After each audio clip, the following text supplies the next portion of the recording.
Hello, listeners. Welcome to our English program podcast, Kaleidoscope. Listeners, in our today's program, we have a discussion on the topic Literature Shaping Lives of Young Generations. The participants of this discussion are Raghunandini Singh, Dhruv Devsthale, Sia Nimkar, Shubhra Tripathi, and Priya Yadav. The moderator of this discussion is Dr. Anagha Baldota.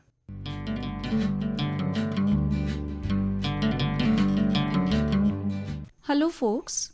E.M. Forster once said, and I quote, "What is wonderful about great literature is that it transforms the man who reads it towards the condition of the man who wrote."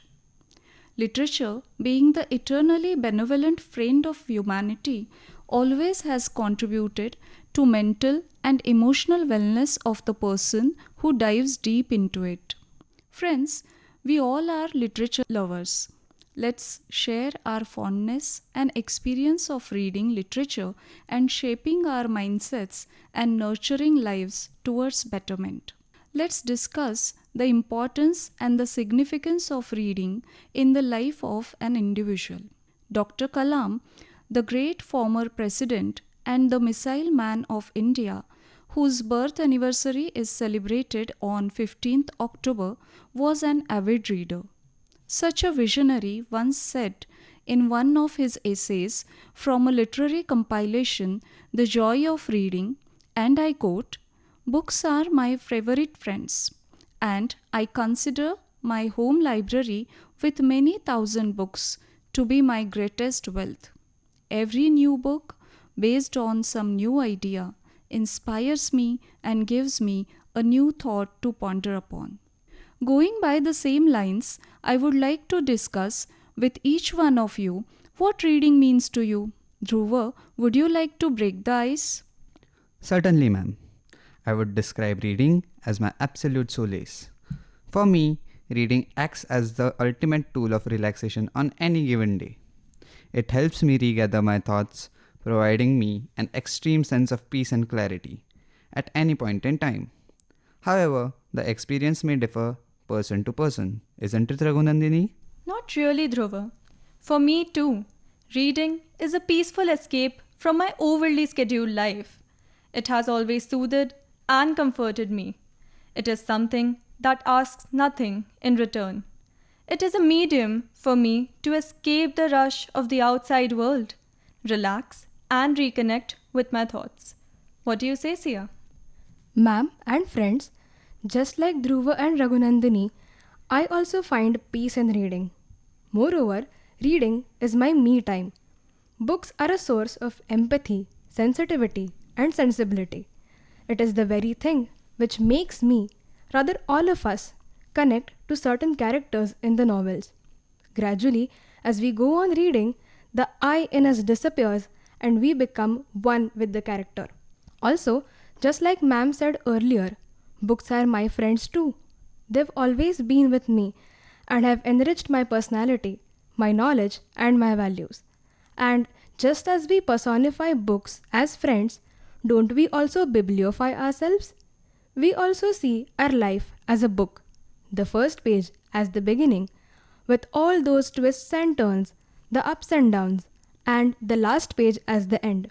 It's interesting to note such a connection between humans and books. Isn't it, Priya? I do second you all and your fond note about reading. In addition, I would love to recommend reading as Worlds Discovered for me, as it takes us through realms of limitless exploration of countless dimensions. I am sure Shubhra would add to my point. Sure, Priya. Reading, for me, is a journey of discovery, which each page folds new dimensions of thought, emotion, and imagination. Ma'am, we have a wide range of constructive opinions. However, we are looking forward to your value additions. Certainly, Shubhra. Dear students, I am really glad to know your deep understanding, analytical views upon reading culture. This can only be possible in the case where one reads with great passion and interest.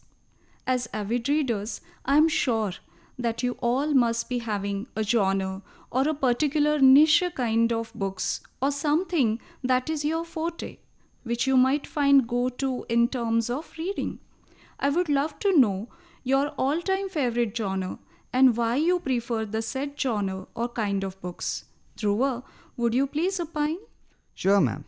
I'm a great believer of tradition and a cultural enthusiast. I primarily dwell in the ancient scriptures and historic themed books. Being greatly fascinated in the ancient Indian literature, and because I was raised in a typical Indic cultural environment, I was very early on introduced to the beautiful and enriching stories from the Puranas and the great Indian epics Mahabharata and Ramayana. Going forth, my interest developed into fictional genres. I mostly read crime thrillers and medieval aged war themed stories, which always made me feel as if I were the protagonist upon whose shoulders rested the fate of the world. As of now, I tend to read ancient Indian texts such as the Shrutis, like the Upanishads, and Smritis such as the Manusmriti, which helped me develop a greater character and enrich my knowledge about the rich Indian culture I grew up in and live by. I also indulge in ancient plays written by Kalidasa and into folk works of authors like Kavi Bhushan, known for writing Shakuntal and Indrijimi Jambapara, as they gave a huge impactful insight of the era in which they lived in, along with the folklore, traditions, and customs followed by our ancestors back then. This may be something unique. Am I right, Shubhra? Yes, Dhruva, agreed. Unlike you, I prefer contemporary fiction and poetry above all the genres because they reflect modern life and emotions in a relatable way. Contemporary fiction often features characters and themes that resonate with my own experiences, making the stories feel relevant and real. One such book that had a profound impact on my mind is All the Light We Cannot See by Anthony Doerr. Through this novel, I learned that literature does more than just tell a story. It offers us new ways of thinking. It nurtures empathy, encourages us to reflect on our own lives, and shapes the way we see the world. This novel, in particular, taught me that even in the darkest of time, there is always light, whether we can see it or not. Whereas poetry, on the other hand, captures deep feeling and ideas in a beautiful condensed form. Its language and imagery invite me to think and feel in a new ways. Together, these genres offer a rich way to explore the human experiences. Of course, this is my point of view. What about you, Raghunandini? For me, since childhood, reading has always been a medium for me to escape the reality of our world and journey into those places described and illustrated beautifully in the books. Over the years, I've had a rendezvous with almost of all types of readings, but the one genre that I still to this day enjoy reading in particular is women's fiction. One of the books that truly changed my perspective was A Thousand Splendid Suns by Khalid Hosseini. As a reader, words fall short for the profound impact this book has had on me. The novel has portrayed a beautiful, yet haunting, picture of war-torn Afghanistan. Hosseini has vividly portrayed the brutal realities of life for women in Afghanistan, but also the tenderness and hope that can emerge even in the darkest of times. The story not only made me praise the bravery of women, but also highlighted their resilience to withstand the severe oppression, just like Hosni said. And that is the story of our country. One invasion after another. Macedonians, Sardinians, Arabs, Mongols, now the Soviets. But we are like those walls up there, battered and nothing pretty to look at, but still standing. Books authored by women often bring unique viewpoints shaped by their experiences in a world that has historically marginalized their voices. Being vocal about grievances is the first step one can take towards betterment of world peace. Well said, Raghunandini. Your genre is quite realistic and have caught worldwide attention. However, such tales of losses and devastating reflections also need a soothing treatment, and fiction acts as a medicine in this context. According to my limited but exhaustive reading experience I had in my 19 years of life, I have read a variety of genres. Each had its own charm and value. But young adult fiction struck a different chord with me. Now you might be thinking, young adult fiction, really? After all, we often hear about how classic literature, self help books, or even non fiction can change our lives. But young adult fiction deserves a spotlight, and it has played a huge role in my own shift of thought process. I found that while other genres often offer a reflective lens on the world, young adult fiction brings the issues of growing up, identity, and resilience right to the forefront in a way that feels personal and immediate. Young adult fiction is like the underdog with a quiet yet powerful influence. It doesn't always get the credit it deserves for shaping young minds, and that's exactly why I always look forward to this particular genre. What a lovely thought, Priya. Thank you, Shubhra. In addition, a lot of people discount fiction specifically as non fiction is beneficial and fiction isn't. Well, I too fell down a rabbit hole. I did a whole bunch of research, a whole study to learn if fiction is truly as beneficial to the mind as the non fiction is. And the answer is yes. In fact, in some ways, fiction benefits the brain and our social and emotional benefits even more. Like John Green's The Fault in Our Stars was a massive hit. It transformed the way I think about life and struggle. It's about finding meaning and beauty despite the difficulties. That's a lesson that sticks with you and changes how you view your own life and challenges. Another one of the most popular books was The Hate You Give by Angie Thomas, which was partially inspired by the Black Lives Matter movement last year. This powerful novel dives into themes of race and social justice through the eyes of Star Carter, a teenager who witnesses police violence. It's not just a story about a specific event, it's a wake up call about the systematic issues affecting our world. This book pushed me to engage more deeply with social justice issues and to use my voice in meaningful ways. But again, this is not so common because Sia, as I know, you prefer non fiction over fiction, right? Yes, Priya. In my case, I don't dwell much upon fantasies.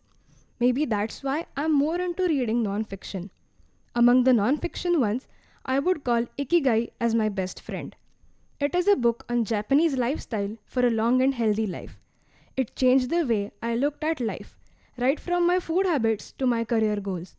A synthesis of passion, profession, mission, and vocation reshaped and redirected my career goal, from being a bit money minded to being aware about my duties towards the society at large.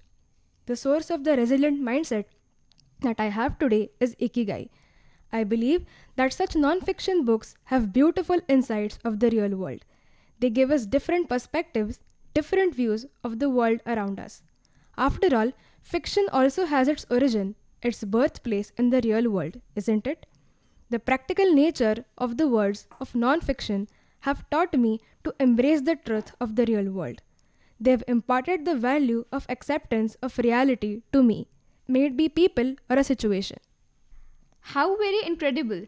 May I tell you all, after this discussion, I barely think that I would be going back to a screen to watch a OTT show and would rather deep into the world of literature.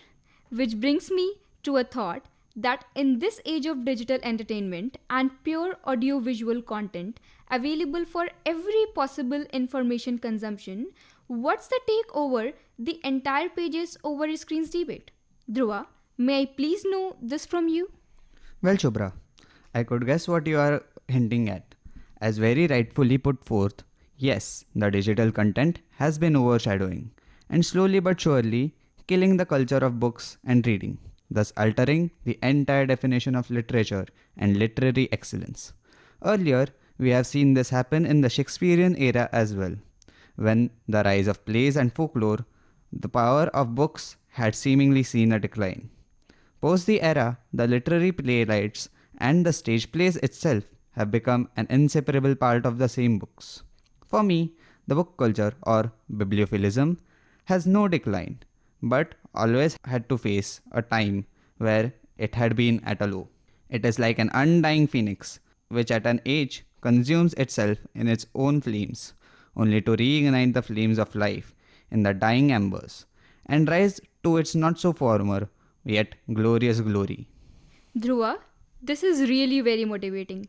In my view, reading from a physical book often feels more calming and intentional, making it easier to get lost into narratives.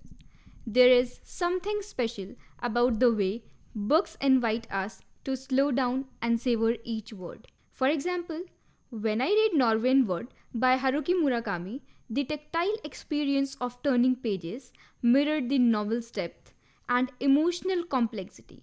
Similarly, books like Dear Stranger by Ashish Bargrecha or Tumhare Bare Mein by Manav Kaul evoke a personal connection that's enhanced by the physical act of reading, making the stories feel more heartfelt and immersive than they would be on a screen. It's never too late to grab a book regardless of so much interesting content online. Though people have started to reconsider the role of traditional reading, and it is often noticed that people do often forget what they have watched shortly after, there's something fleeting about it. A movie adaptation can't capture that same depth of feeling. Reading actually is a far better escape than screens. Within seconds of just flipping a few pages, people feel transported to another world.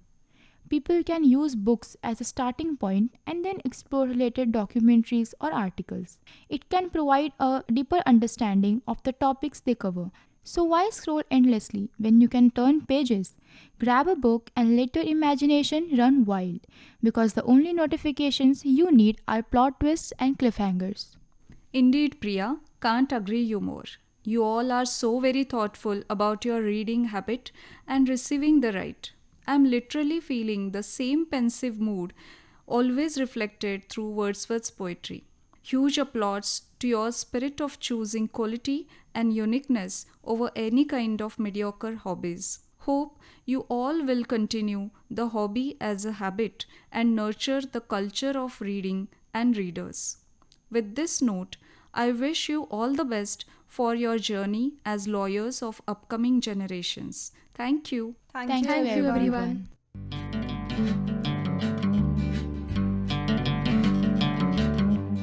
So, listeners, that was a discussion on the topic Literature Shaping Lives of Young Generations. The participants were Raghunandini Singh, Dhruv Devsthale, Sia Nimkar, Shubhra Tripathi, and Priya Yadav. The moderator of this discussion was Dr. Anagha Baldota. Hope you enjoyed listening to this discussion. We will be back with another exciting program. Until then, thanks for listening and please stay tuned as our next program follows.